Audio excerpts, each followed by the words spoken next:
Support comes from the Missouri Forest Products Association, providing more than 41,000 jobs in the production of wood pallets, railroad ties, white oak barrels, hardwood floors, and more. Details at choosewood.com. This is St. Louis on the Air from St. Louis Public Radio. I'm Elaine Cha. St. Louisan Cornell Haynes Jr., a.k.a. Nellie, said it best. It's getting hot in here. And it's not humidity-fogged imagination at play. It's been getting hotter in the St. Louis area for some time, and projections about climate change effects have the heat getting dramatically worse and lethal in the next few decades. And it should come as no surprise that certain populations in particular areas literally feel the heat the worst. Here to discuss that and what we can do besides taking off some number of clothes to lower risk of heat-related illness and death, we have Kelly Smits, freelance environmental journalist. Her piece about extreme heat in St. Louis, written for the River City Journalism Fund, is now live at our website. That's stlpr.org. Kelly, thanks so much for joining us today. Hi, thank you for having me. Now, I understand that you are new to the St. Louis region. What is it that got you interested into looking how St. Louis heat is really, really hot? Well, so I remembered a couple summers ago, it was my first time visiting St. Louis in a while, since I was young. And the first thing I noticed was how hot it was. I'm originally from Green Bay, Wisconsin, and the summers there are more mild for sure. Mm-hmm. And so the first thing I noticed was the heat. And I remember I was walking through a park with my boyfriend, and I said, it feels like I'm swimming because the humidity is so high. And it wasn't something I was used to. Mm-hmm. And so another thing I noticed coming back to St. Louis after a while was just the inequality, which isn't exclusive to St. Louis, but it is quite noticeable, especially with the Del Mar Divide and everything. So I really wanted to look into doing a deep dive on how extreme heat plays out here in St. Louis. Yeah. So it was a combination of body and mind. Mm-hmm. Now, what was the first piece of information or data that you found that made you realize, oh, no, this is a pretty big deal, what's mm-hmm. happening here? Yeah, I remember it was in the summer, I think it was last summer, mm-hmm. In August, there was a study published that found that much of the Midwest would become an extreme heat belt in the next 30 years, and that St. Louis was among the 5 metropolitan areas that would be most impacted by this extreme heat belt. And so I think that was quite surprising because you normally think of like the Northwest or the Southwest, or you don't really think of the Midwest as being the most hot, but this study found that it's going to get a lot hotter and a lot more humid, and it's going to get, in some days or some stretches of period, quite dangerous to be outside. Yeah. Now, your article, it talked through some of the reasons it is so hot. And earlier this year, we had Mike Beitcher on the show. He's a meteorologist for the National Weather Service in St. Louis. And we were talking about record-setting February temperatures this year. We had the 6th hottest February on record, and he was telling us how St. Louis's weather is special kind of because of our position in the country. You talked about the extreme heat belt. Talk a little bit more about that, and why it is that we find ourselves in this situation. Yeah, so my understanding is that St. Louis is positioned in a way that we get a lot of moisture from the Gulf of Mexico coming up. And so that moisture leads to that high humidity. And with warmer temperatures, the atmosphere is able to hold more moisture. And so we have this combination of rising temperatures and higher humidity that is just coupling together and creating a worse situation. Interestingly, when you look at, I talked to the interim state climatologist, Anthony Lupo, and he said that the most warming we've seen in St. Louis, or in Missouri generally, has been in the winter and spring and fall, and that the average temperature in summers has been increasing more moderately than in the other seasons. However, during the summer, the dew point temperature has been rising more, which indicates the higher humidity levels. Right. And that combination of heat and humidity, it's not just that it's warm, it's that what you were talking about as far as like feeling like you were swimming in it. What is it about that makes it dangerous in a way that you wouldn't see somewhere where there isn't that much moisture? Yeah. So my understanding is that when the body gets hot, we sweat to cool off. And if that sweat can't evaporate because of the high humidity in the atmosphere, the body can't regulate its temperature. And so at that point, when the body can no longer cool off through perspiration, is when things get dangerous and the body's temperature gets out of control, and that leads to heat stroke and potentially death in the most extreme cases. Now, there's another part of your article that sort of caught the eye, and it was about urban heat island effect. And then the legacy of redlining, kind of to the point about this is not experienced equally everywhere. And namely, it's the abundance of hard, dark surfaces and the absence of green spaces because of disinvestment. That's also left predominantly Black neighborhoods in St. Louis several degrees hotter than their surrounding areas. And it's sort of an interesting thing to feel if you do move through parts of this area. I mean, how big of a difference is there between predominantly Black neighborhoods and surrounding areas? Yeah, so there's been a lot of research in recent years looking nationally at disparities in the impacts of extreme heat and finding that people of color and lower income individuals tend to live in census tracts with higher exposure to heat, and that's applicable in most cities across the United States. I really wanted to look and see how that specifically plays out in St. Louis, but I couldn't find any specific studies looking at St. Louis. There's studies for Portland, Phoenix, Miami, et cetera, but I couldn't find anything for St. Louis specifically. So what I did was I looked at those national studies, looked at what cities specifically they were looking at, and most of them included St. Louis. And so I looked at the data specifically for St. Louis in those national studies. And one of those studies was looking at the comparison between formerly redlined neighborhoods and unredlined neighborhoods. And that study found that formerly redlined neighborhoods in St. Louis today are around 4.7 degrees hotter than their non-red-light counterparts. Yeah, that's perceptible, right? Like, this is something that you feel. When you made that discovery, I mean, as a journalist, it must be like, oh, I found something. But on the level of a human who is like thinking about climate change, what did it feel like to make that discovery? It's scary. Climate change generally is a very scary thing to think about.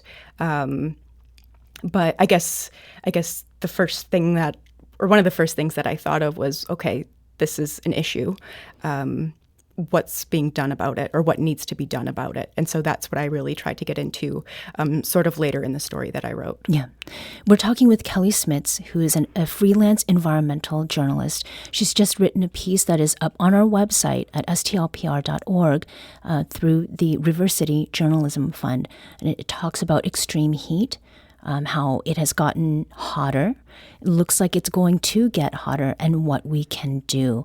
So I'm glad that you brought up, what it is that can be done. People have experienced heat waves in the summer a little bit differently because of advancements in technology, like there's central air, right, air conditioning. But that air conditioning has also changed how it is that we interact with green spaces like public parks. Can you talk about the relationship between that, air conditioning and parks? Yeah, so it was interesting. I spoke with Andrew Hurley at the University of Missouri St. Louis. He's a historian, and he studies urban design and climate change. And he told me that, in the past, people tended to congregate in green spaces like parks during extreme heat events. One, because it cooled them off, but two, it also provided some social interaction that also guaranteed some safety in that people weren't isolating.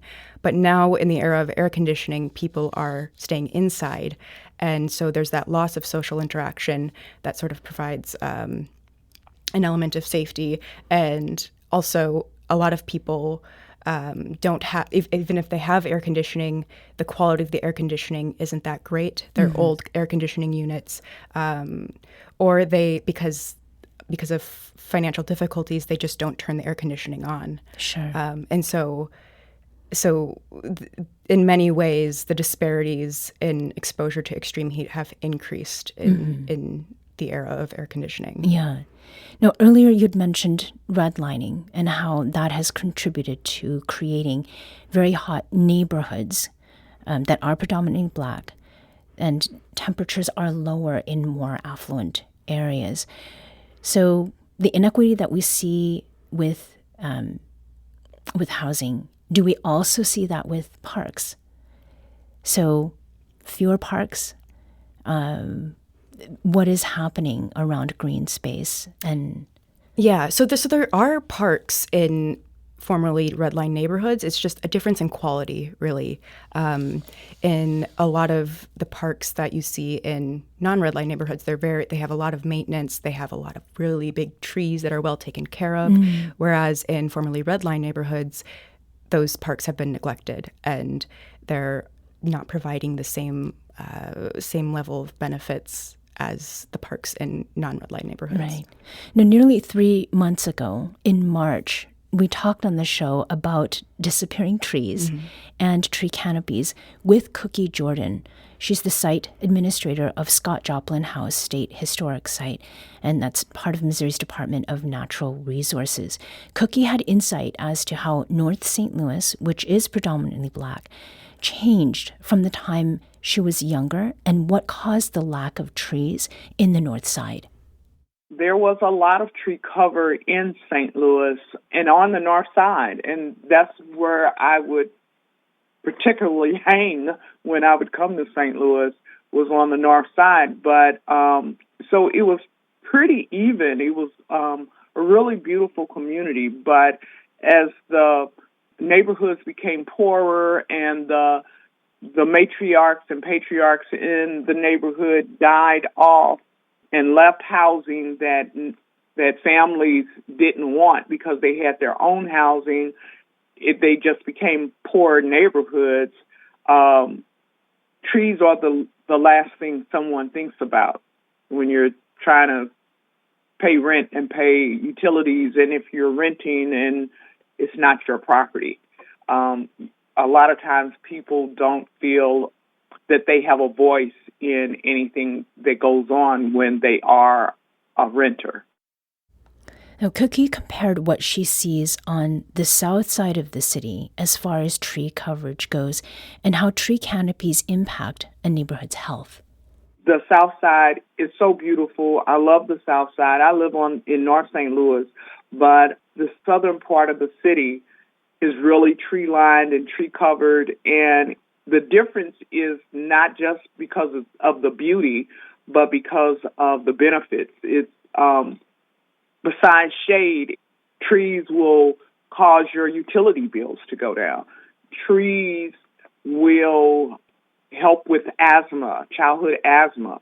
When you have trees, you don't have as much asthma, and asthma is rampant in North St. Louis because we have no tree cover. We have no healthy trees.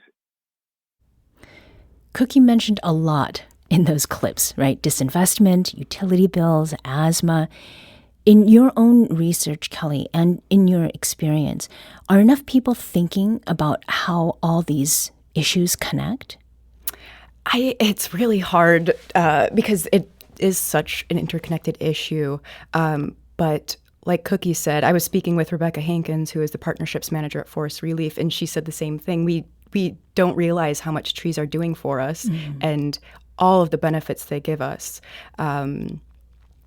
But yeah, there are a lot of logistical and there are a lot of challenges to increasing the tree canopy in the city. There's a lot of people really doing a lot of good work to try to increase the tree canopy. I spoke with her, and I also spoke with the city's forestry commissioner, and they're trying to increase the tree canopy. But because of challenges like the recent drought, and also the emerald ash borer, which is a pest that has been devastating the old ash trees in St. Louis. It's difficult to just maintain the existing tree canopy, let alone increase it.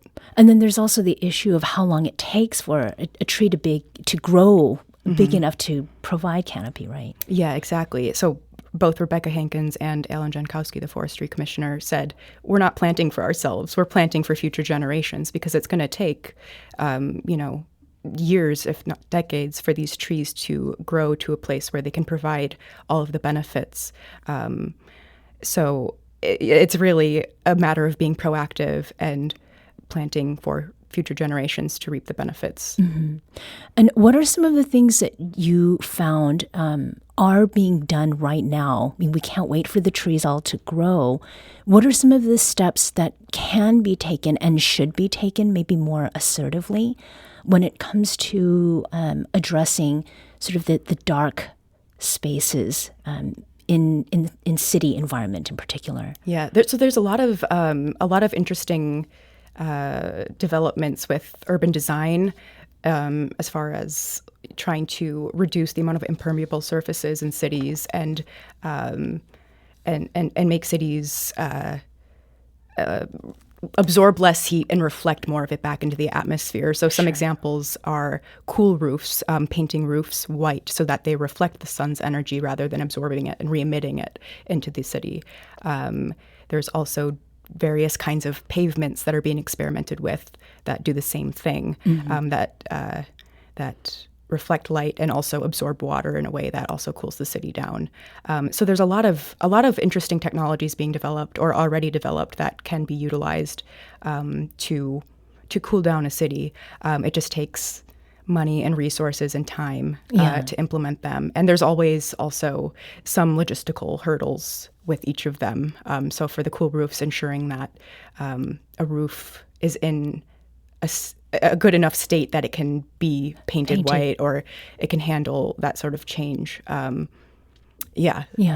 So there's some of these physical things that can be done.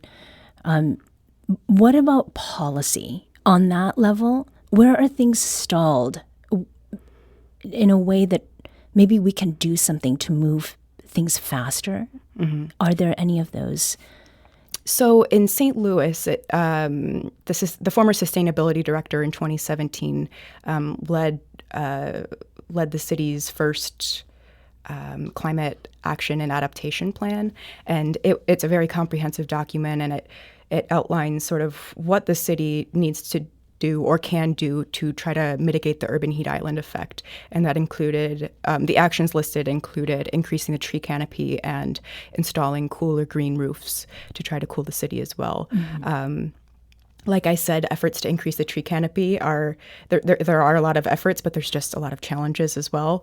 And for the cooler green roofs, I haven't really been able to find any evidence that there have been any installations since the publication of that report. Yeah. But then also there's, more social solutions like cooling centers. There's, I think, over 100 cooling centers in St. Louis, especially at public libraries. It was interesting to see, too, the number of organizations that exist to provide some relief. Tell us a little bit about that. Yeah, so I spoke with two of those organizations. One is called Energy Care, which was interestingly founded in the early 1980s after a heat wave took many people's lives in the St. Louis region. And then there's also Cool Down St. Louis. So both of these organizations provide install air conditioning units to vulnerable people, especially low-income people with disabilities. And they also provide assistance with covering energy bills for people who are experiencing financial hard times. Yeah. Now, you've studied environmental issues on a global scale. Mm-hmm. You did some study in Paris. So tell me, does St. Louis have any peers in the U.S. or beyond, sort of in the heat belt, that are doing things to mitigate what's coming? Yeah, so there's some interesting developments. Some cities have created new positions within their governments called chief heat officers. I think Miami was the first to do that. And the goal of those positions is to sort of bridge the divide between all of the government silos or government agencies, because heat is an issue that connects with pretty much everything. Right. And there's like Phoenix and LA have both done a lot of work with experimenting with cooler green roofs, cool pavements, increasing tree canopy, stuff like that. So there are quite a few cities across the U.S. that are really prioritizing this issue. Yeah. I mean, on a higher level, so your article talked about the local organizations. We just spoke about that. But it's sort of on the more, I guess, macro level of things. Are there global leaders who are doing interesting things with great potential for addressing climate change, and in particular, like dealing with this thing around rising heat? So, yeah, I mean, so there's, at the global level, there's the annual UN climate negotiations, which I've been to a couple of, and there is progress being made. Of course, there was the Paris Agreement signed at the climate negotiations in 2015, which was a landmark agreement in which pretty much every country agreed to reduce their greenhouse gas emissions. However, the progress, based on my studies, the progress is not at the speed or scale necessary to address the climate crisis with the urgency it requires. And so, for example, the first time the words fossil fuels appeared in a decision text from the negotiations was in 2021. These negotiations have been happening since 1995. Yeah. And it's because of geopolitics and, for that particular thing, it was oil-rich countries that were blocking the inclusion of the words fossil fuels in the decision text. But just that, it's like you've been negotiating climate change or how to address climate change for decades, and yet you weren't even able to include the word fossil fuels, the primary cause of the climate crisis. So it really does sound like most of the solutions are going to have to happen on a more local level. Yeah. Kelly Smits is a freelance environmental journalist. Thank you so much for coming to talk with us today. Thank you for having me.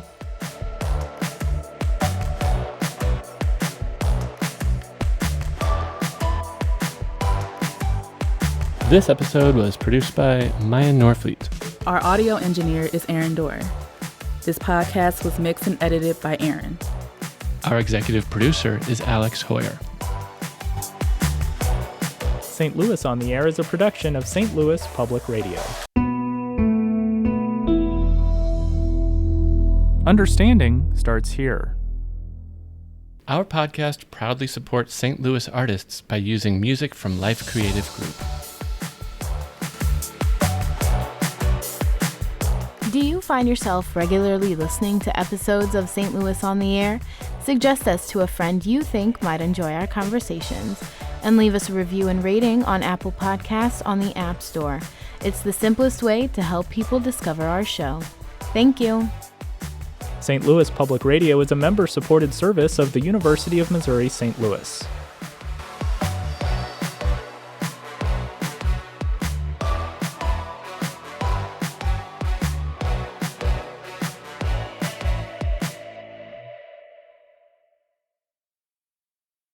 Support comes from the Missouri Forest Products Association, committed to conservation and careful management of the state's forests to make them more resilient and better habitats for wildlife. ChooseWood.com.